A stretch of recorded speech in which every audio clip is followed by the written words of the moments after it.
Doctor B Jayaraj, വലിയൊരു criminal മനസ്സുള്ള ആൾ ആ പെൺകുട്ടിയെ കുരുക്കിയിട്ട ഒരു സാഹചര്യം, ഇതൊക്കെ പലതവണ ചർച്ചയ്ക്ക് വന്നിട്ടുള്ള കാര്യങ്ങളാണ്. എന്നത്തേക്ക് ഇയാളുടെ അറസ്റ്റ് നമുക്ക് പ്രതീക്ഷിക്കാം? എന്ന് കണ്ടെത്തും കേരള പോലീസ്? രാഹുൽ മാങ്കൂട്ടത്തിനെ അറസ്റ്റ് ചെയ്യുന്നത് വലിയ കാര്യമല്ല. രാഹുൽ മാങ്കൂട്ടത്തിന് ഉടനെ തന്നെ അറസ്റ്റ് ഉണ്ടാവുമെന്നാണ് കാര്യം. നിയമോപദേശകരുടെ നിർദ്ദേശപ്രകാരം പോലീസ് ഡിപ്പാർട്ട്മെൻറ്റിൻ്റെ സ്പെഷ്യൽ ഇൻവെസ്റ്റിഗേഷൻ ടീം തന്നെ ഉണ്ടാക്കിയിട്ട് എത്രയും പെട്ടെന്ന് തന്നെ വിത്തിൻ 24 hours രാഹുൽ മാങ്കൂട്ടത്തിൽ അഴിക്കുള്ളിലാകുമെന്ന് തന്നെയാണ് നമ്മുടെ എല്ലാവരുടെയും പ്രതീക്ഷ. അതായത് മുൻകൂർ ജാമ്യാപേക്ഷ പരിഗണിക്കുന്ന ബുധനാഴ്ചയ്ക്ക് മുൻപായി തന്നെ രാഹുൽ മാങ്കൂട്ടത്തിൽ അറസ്റ്റിലാകുമെന്നാണ് ഇടത് പ്രതിനിധിയുടെ പ്രതീക്ഷ. ഏറ്റവും ഒടുവിൽ നന്ദുവിലേക്ക് പോവുകയാണെങ്കിൽ, നന്ദു, ഈ സംഭവവുമായി ബന്ധപ്പെട്ട് സൈബർ ആക്രമണവുമായി ബന്ധപ്പെട്ട് ഈ രാഹുൽ ഈശ്വറിന്റെ കാര്യം കൂടി നമ്മളൊന്ന് പരാമർശിച്ച് പോകേണ്ടതുണ്ട്. ഒരു സെക്കൻഡ് ഞാനൊന്ന് നന്ദുവിലേക്ക് പൊക്കോട്ടെ. അവസാന മിനിറ്റാണ്, അതുകൊണ്ടാണ്.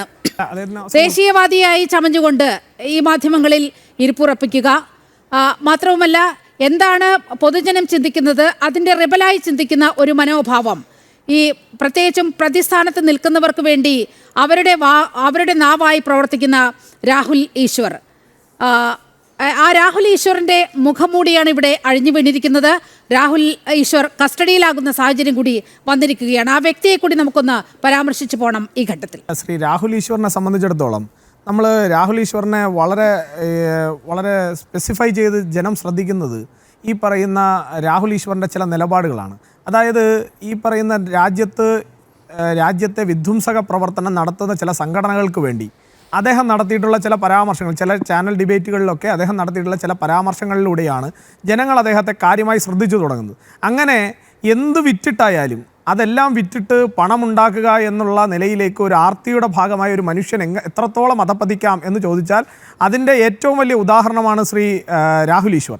പേരിലെ ആ സിമിലാരിറ്റി ആയിരിക്കാം രണ്ടുപേർക്കും ഒരു അക്സെപ്റ്റൻസ് എന്ന്, അല്ലെങ്കിൽ അതിന് ആ സിമിലാരിറ്റി ആയിരിക്കും അവരുടെ ജീവിതത്തിലെ ആ സ്വഭാവങ്ങളുടെയും കൂടി സിമിലാരിറ്റി ഉണ്ട് എന്നാണ് ഞാൻ വിശ്വസിക്കുന്നത്. കാരണം ആ രാഹുൽ ഈശ്വർ ഒരു പെൺകുട്ടിയെ, രാഹുൽ മാങ്കൂട്ടം ഒരു പെൺകുട്ടിയെ അതിദയനീയമായി അതിദാരുണമായി ആ കുട്ടിയെ പിച്ചി ചീന്തി കളഞ്ഞപ്പോൾ, ആ കുട്ടിയുടെ ശരീരത്തെയാണ് പിച്ചി ചീന്തി കളഞ്ഞതെങ്കിൽ, അല്ലെങ്കിൽ ശരീരത്തെയും മനസ്സിനെയും പിച്ചി ചീന്തി കളഞ്ഞപ്പോൾ ഈ പറയുന്ന രാഹുൽ ഈശ്വർ എന്ന് പറയുന്ന നരാധമൻ, ഞാൻ ആ വാക്ക് ഉപയോഗിക്കുകയാണ്, എനിക്ക് വളരെ വിഷമത്തോടു കൂടി തന്നെ ഞാൻ ഉപയോഗിക്കുകയാണ്.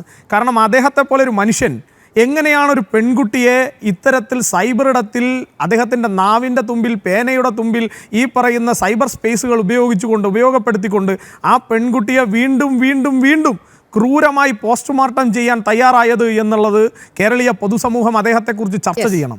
അദ്ദേഹത്തെ ഒരു പുഴുത്ത പട്ടിയായി പോലും കാണരുത് എന്നാണ് എൻ്റെ വ്യക്തിപരം. ഇതെല്ലാം വൈകാരികമായി പറയുന്നത് ഞാനൊരു മനുഷ്യനായതുകൊണ്ടാണ്. ഒരു മനുഷ്യൻ എന്നുള്ള നിലയിൽ വൈകാരികമായി പറയേണ്ടി വരുന്നതാണ്. അപ്പോൾ അത്തരത്തിലുള്ള ഒരു അവസ്ഥ. ഇനി ഞാൻ ഒരു കാര്യം കൂടി പറഞ്ഞ് ഈ ഡിബേറ്റിൽ എൻ്റെ സമയം ഞാൻ നിർത്താം. പക്ഷേ ഒരു പെൺകുട്ടിയെ സ്നേഹിക്കുക, അല്ലെങ്കിൽ ഒരു പെൺകുട്ടിക്ക് വാഗ്ദാനം കൊടുക്കുക. നേരത്തെ താങ്കളൊക്കെ പറഞ്ഞല്ലോ, ഒരു പെൺകുട്ടി അവളുടെ കഷ്ടതകൾ പറയുമ്പോൾ ആ കഷ്ടതകളിൽ നിരാലംബയായിട്ടുള്ള അവസ്ഥയിൽ അവൾക്കൊരു താങ്ങാണ് താൻ എന്ന് തോന്നിപ്പിച്ചുകൊണ്ട് അവളെ നമ്മളിലേക്ക് വലിച്ചടുപ്പിക്കുക. ആ വലിച്ചടുപ്പിച്ചതിന് ശേഷം അവളിൽ നമുക്കാവശ്യമുള്ള എല്ലാ കാര്യങ്ങളും കഴിഞ്ഞു കഴിയുമ്പോൾ, അവൾക്ക് വാഗ്ദാനങ്ങളുടെ പെരുമഴ കാലം ഇങ്ങനെ സംഭാവന ചെയ്യുമ്പോൾ, ഇതെല്ലാം സംഭാവന ചെയ്ത് അവളിൽ ഒരു കുഞ്ഞുണ്ടായി കഴിയുമ്പോൾ ആ കുഞ്ഞിനെ നിർദാക്ഷിണ്യം കൊന്നു തള്ളിയിട്ട് ആ കുഞ്ഞിനെ കൊലയ്ക്ക് കൊടുത്തിട്ട് എങ്ങനെയെങ്കിലും തന്റെ രാഷ്ട്രീയ ഭാവി സുരക്ഷിതമാക്കണം പറഞ്ഞു കേൾക്കുന്ന കഥകൾ ഇത് ഒരു പെൺകുട്ടിക്ക് മാത്രം സംഭവിച്ചതല്ല. നിരവധി പെൺകുട്ടികൾക്ക് ഇതുപോലെ സംഭവിച്ചിട്ടുണ്ട്. ഇങ്ങനെ നിർബന്ധിതമായ ഗർഭചിത്രത്തിനടക്കം വിധേയമായ സ്ത്രീകൾ നമ്മുടെ ചുറ്റിലും ഉണ്ട് എന്നതാണ് പറഞ്ഞു കേൾക്കുന്ന കഥകൾ. ആരും ഔദ്യോഗികമായി പരാതി നൽകാൻ ഇതുവരെ തയ്യാറായിട്ടില്ലെങ്കിൽ കൂടി സ്ഥിരീകരിക്കാത്ത ചില റിപ്പോർട്ടുകൾ ആ രീതിയിലൊക്കെ വരുന്നുണ്ട്.